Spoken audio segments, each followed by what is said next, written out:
رئيس الوزراء حكومة فدرالka Soomaaliya Mudane Xasan Cali Khayre oo weeliyaan wasiirka amniga gudaha iyo taliyaha ciidanka nabad sugidda iyo sirdoonka qaranka ayaa xalay saqdi dhexe waxa uu kormeeray isgoosida 9 degmo oo kamid ah gobolka Banaadir suugu kuurgala sida u socdaan howlgalka xasilinta amniga magaalada Muqdisho ay wadaan ciidanka isku dhafka ah. Ra'iisul Wasaaraha xukuumadda ayaa kormeerkiisu waxa uu bilowday 12 habeenimo ama 5 saac oo habeenimo xilliga magaalada Muqdisho waxa uu kormeeray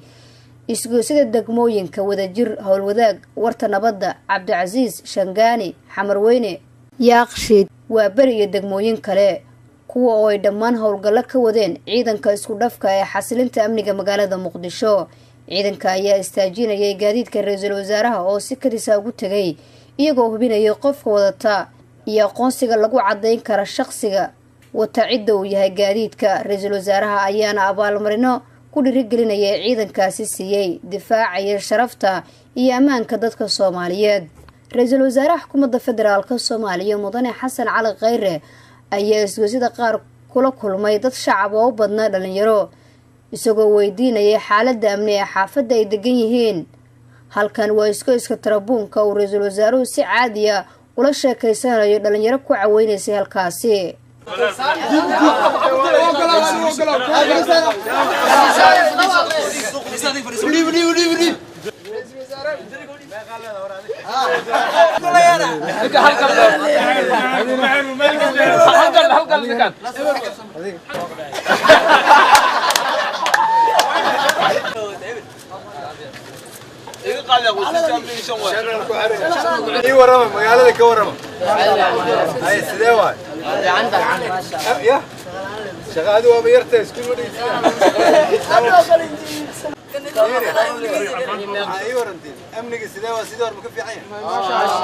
ujeedada kormeerka ra'iisul wasaare Xasan Cali Khayre ugu tagay xalay ciidanka ayaa ahayd u kuurgalida iyo niyad dhiska ku aadan in madaxda dawladda ay ciidanka habeen iyo maalin u soo jeeda ammaanka magaalada Muqdisho ay la qaybsadaan soo jeedka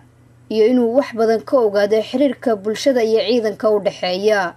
taa oo muujinaysay inay tahay mid aad u sareysa. isgoyska Sanca ayuu ra'iisul wasaaruhu kula kulmay dhalinyaro banooni xilligaasi ku ciyaaraysay aan dareemaynin khatar amni aad nagu faraxsanaa howlgalka ay wadaan ciidanka. ra'iisul wasaaraha ayaana si caadi ah dhalinyaradaas u xog wareysanaya waa kan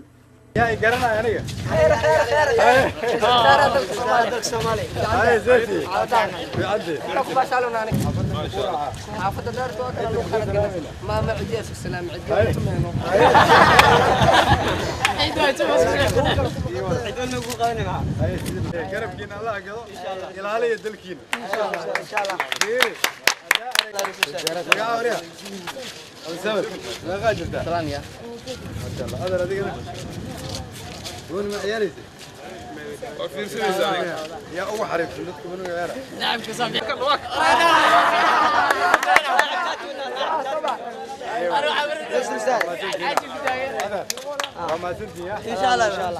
kormeerkan uu ra'iisul wasaaraha xukuumadda federaalka Soomaaliya uu kuurgalayo sida u socdo howlgalka xasilinta amniga magaalada Muqdisho ayaa qayb ka ah qorshaha lagu dhiirigelinayo ciidankeena geesiyaasha ah si ay ugu guuleystaan ammaanka dalka gaar ahaan magaalada Muqdisho oo muraayad